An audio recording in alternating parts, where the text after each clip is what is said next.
18 Key Points to Meet in NEBOSH IG2 Report. Writing a NEBOSH International General Certificate Risk Assessment or IG2 report requires detailed information and specific criteria to ensure a comprehensive risk assessment.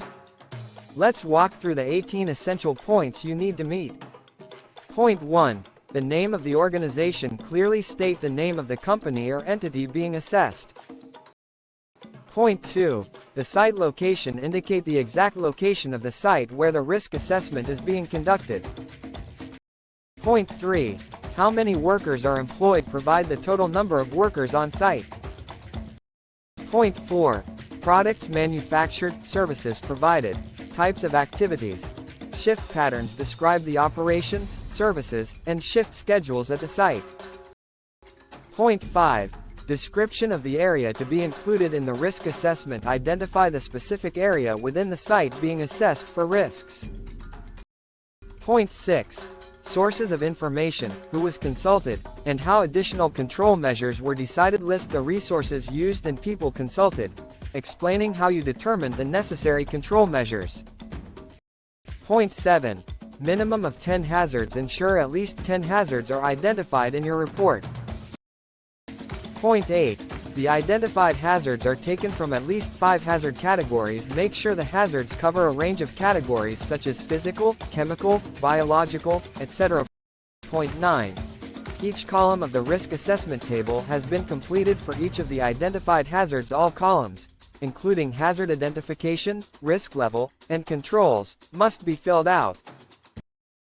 Point 10. 3 actions have been selected from the identified hazards. Choose at least 3 actions to reduce or control risks. Point 11. Moral, legal, and financial arguments. Explain the moral, legal, and financial reasons for addressing these hazards. Point 12. Likelihood and severity considered for each action. Assess how likely the hazard is to occur and how severe the consequences could be. Point 13. Description of how effective each action will be in controlling the risk. Evaluate the effectiveness of the proposed actions. Point 14. Realistic review date given. Set a reasonable date for reviewing the risk assessment. Point 15. Reason for review date given. Explain why this particular review date was chosen. Point 16. Indicate how the risk assessment findings will be communicated. Detail the methods of communication, such as meetings, emails, or bulletins. Point 17. Indicate who the risk assessment findings will be communicated to. Identify the individuals or groups who will receive the findings. Point 18. Indicate how you will follow up to check that the identified actions have been carried out. Outline your plan for monitoring the implementation of the control measures.